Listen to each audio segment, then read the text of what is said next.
सत्यनाम बोलो गुरु महाराज की जय। आज द्वादश भाव या 12वें भाव का 9 ग्रहों का फल बताएंगे। आज हमारा भाव का फल पूर्ण हो जाएगा।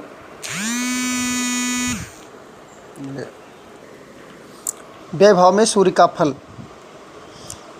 व्यय भाव में अगर सूर्य बैठा हुआ है तो आदमी जो जातक होता है वो मूर्ख, अतिकामी, परस्त्रीगामी, विलासी, पक्षियों को मारने वाला, दुष्चित्त वाला, राजा से धन प्राप्त करने वाला, कथावाचक का विरोधी हो जाता है, कंधे में रोग, अति दुर्बल हो जाता है, पिता का द्वेष करने वाला होता है, नेत्र रोगी भी होता है, पुत्र और धन रहित, वाम नेत्र का पीड़ा और खर्चीला बहुत होता है, रोगी भी होता है, शरारती भी होता है, परस्त्रीगामी, व्यसनी, राजा से उसका धन हरण करने वाला भी बन जाता है।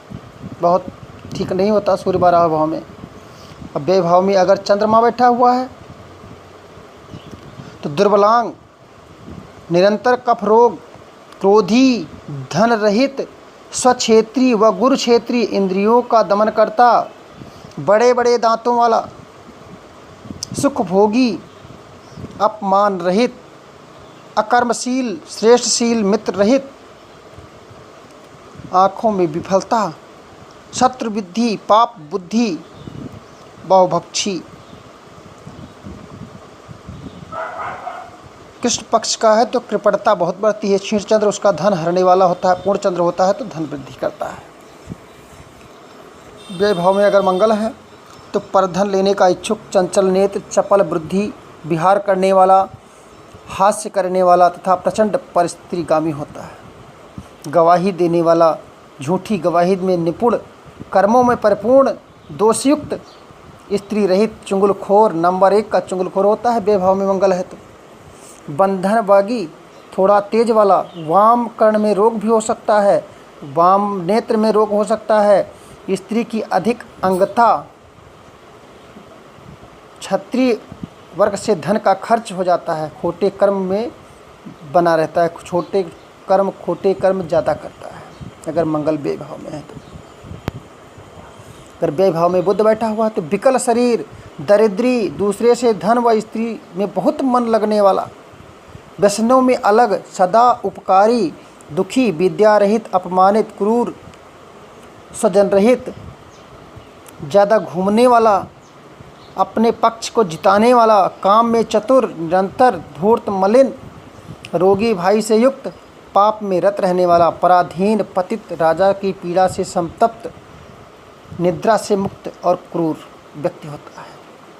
व्यय भाव में अगर गुरु है तो बाल्यावस्था में हृदय रोग, उचित दान करने में बहिर्मुख, कुल धन से युक्त, पाप स्थानीय हो तो बड़ा दंभी, पाखंडी, दूसरे से घृणा करने वाला, दुर्मुखी, संतानहीन, पापयुक्त, आलसी, नीच, दरिद्री, कम बोलने वाला, मूर्ख, निर्लज्ज, बुरे वचन बोलने वाला, आलसी, बुरे कर्मों में खर्च करने वाला, अधिक सेवा करने में पंडित, बड़ा क्रोधी, बहुत बड़ा पंडित भी होता है, पंडितों की सेवा करने वाला भी होता है। गुरु अगर 12वें भाव में है तो साधु संतों की, ब्राह्मणों की सेवा करने वाला होता है, पाखंडी भी होता है, आलसी होता है, घूमने वाला भी होता है, अच्छे बुरे दोनों कामों में खर्च करता है, आलसी भी होता है, काम करने में थोड़ा आलसी होता है, ज्ञान भाव से ज़्यादा धन कमाता है, ज्ञान मार्ग से।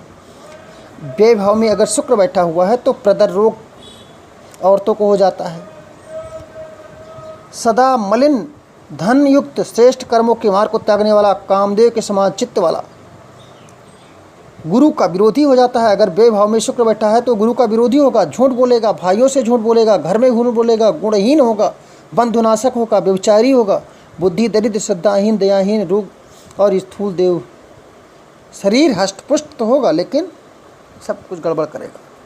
शनि अगर बैठा है तो पंचायत का प्रधान, शनि जिसके 12वें भाव में बैठ जाएं, पंचायत का चुनाव आने वाला है, पंचायत का प्रधानी पद के लिए सबसे उपयुक्त जिसके व्यय भाव में शनि बैठा हुआ। अब शनि पंचम भाव में 12वें भाव में अगर बैठा है तो पंचायत का चुनाव में तो जीत जाएगा, लेकिन उसके साथ साथ कुछ उसके दिक्कतें भी हैं। क्या दिक्कत है कि वो रोगी रहता है, हिनांग, कोई ना कोई उसके अंग में कहीं कहीं कमी होगी। क्रूर बुद्धि होती है इसकी। ये शत्रुओं को हमेशा पराजित करने वाला बुद्धि सोचता है। दया से हीन होता है, दया बहुत कम करता है। दया और धन ये दोनों बहुत कम रहते हैं इसके पास, दया और धन दोनों नहीं रहता। खर्चा ज़्यादा होता है, आलसी होता है, नीच संग ज़्यादा करता है, कृतघ्न होता है, द्रव्यहीन और भाइयों से बैर इसका बहुत ज़्यादा हो जाता है। कुबेश, चंचल, कृपण, नीच कर्म में मन ज़्यादा लगता है, अंगहीन, भोग विलास, लालसा ऐसे दुष्टों को होते। लेकिन पंचायत ग्राम सभा का ये प्रधान बनने का बहुत उपयुक्त ग्रह होता है शनि। जो व्यय भाव में अगर शनि बैठा हुआ है वो प्रधानी पद के लायक महत्वपूर्ण पद है। अगर किसी के व्यय भाव में राहु बैठा हुआ है तो धर्म अर्थ से रहित, अनेक दुखों को भोगने वाला, स्त्रीहीन, परदेशवासी, सुखहीन, बुरे नख बुरे वेश वाला, गुप्त पाप करने वाला, अधिक खर्च, पानी के रोग से पीड़ित, नेत्रों का रोगी, पैरों में घाव, प्रपंच करने वाला, प्रीतियुक्त, दुष्टजनों से प्रीत, मध्यम पुरुष की सेवा करता है, कलहप्रिय होता है, कर्जदार, गरीब होता है, शील रहित होता है, संपत्तिवान होता है, साधु भी हो सकता है, पूर्व स्थित धन का नाशक होता है, नीच कर्म, अनर्थ में खर्च, पाप बुद्धि, कपट युक्ति, कुल दोष देने वाला होता है, कुल को दोष देने वाला होता है। अगर राहु बेभाव में है तो, अगर बेभाव में केतु बैठा है तो गुप्त रूप से पाप करने वाला, बुरी बातों में धन खर्च करने वाला, धन का नाशक, नीति विरुद्ध, नेत्र रोगी, रोग से शरीर पीड़ा हमेशा बना रहता है, मामा से किसी वस्तु की प्राप्ति नहीं होती, राजा के समान भाग्यशाली, अच्छे कर्मों में व्यय करे, युद्ध में शत्रुओं का नाशक, पैरों और नेत्रों में पीड़ा, राजा के तुल्य वैभव में खर्च करने वाला,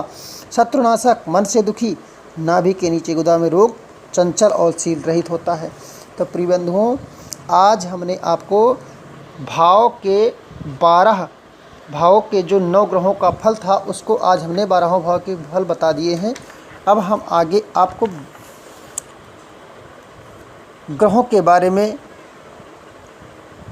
भावेश के बारे में, इसके बारे में चर्चा करेंगे ताकि आप ज़्यादा से ज़्यादा सूक्ष्मतम ज्ञान को भी परखने में माहिर हो सके और ज़्यादा दिन नहीं लगेगा, उसको भी इसी तरह से बता देंगे। 12 भाव में भावेशों के फल को जो बता देंगे तो आपको समझने में आसानी हो जाएगी। उसके बाद हम योगा योग निरूपण को बताएंगे।